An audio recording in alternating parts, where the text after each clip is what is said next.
Ukrainian officials say its forces have retaken a village from Russian troops in the eastern Donetsk region. A Ukrainian brigade released footage today that shows forces fighting in Urozhaine. The village is part of a cluster of small rural settlements that's located about 60 miles southwest of the city of Donetsk. Joining us now from Kyiv, Ukraine, is CBS News foreign correspondent Debora Patta. Debora, what should we know about the village, and what does reclaiming it say about the state of the Ukrainian counteroffensive? Well, that's an important question. The recapture of Urozhaine by Ukrainian troops is a very significant breakthrough for this counteroffensive, even though it's an incredibly small area. We know that Ukraine's offensive has been slowed down to a painstaking crawl, and a very bloody one at that, as they have to advance through 67,000 square miles of heavily mined territory, making it the most heavily mined country in the world, and that territory is twice the size of Indiana.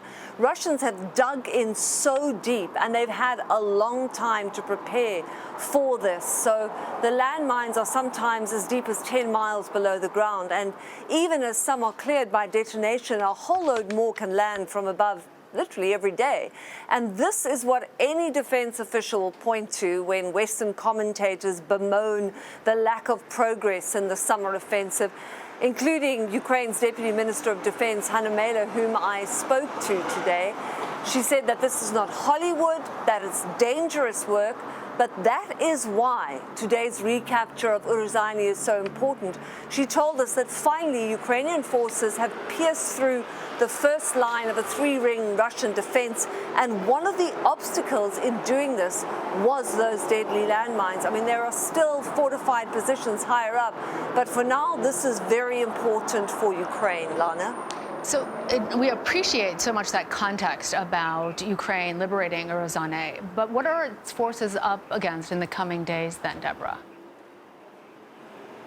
So this was progress, but it comes at a cost, because military analysts say that Ukraine now has to bring forward their elite units. And bear in mind, this is a front line that's 600 miles long. So Urozhaine, as we've said, is only one part of that, but it looks as if they're moving southwards fairly quickly, or at least quicker than they have been.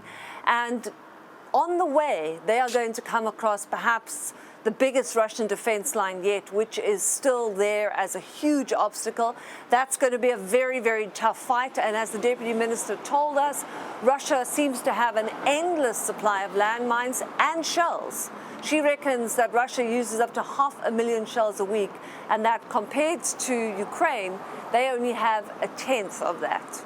Debora, I want to ask you about this report that we're hearing. Ukrainian officials say Russia attacked its grain storage facilities overnight, but a container ship still left the Black Sea port of Odessa today, despite continued threats from Moscow.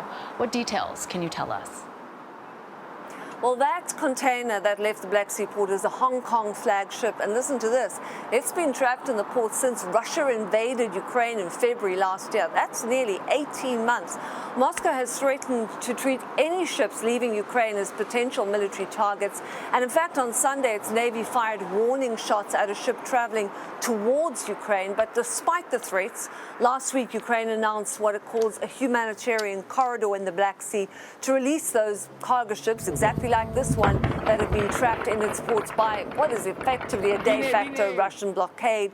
And they've pledged to make clear that these ships are not serving any military purpose, and that's essentially what we saw today. But at the same time, overnight airstrikes damaged those grain silos you spoke about and warehouses along the Danube River, which is a very vital wartime route for food export, and still no resolution in sight to the collapse of the grain deal, which is going to be a huge issue in the coming months for countries in Africa that are battling devastating hunger in places like Somalia and South Sudan, Lana. Absolutely. All right. Debora Patta in Kyiv, Ukraine. Thank you.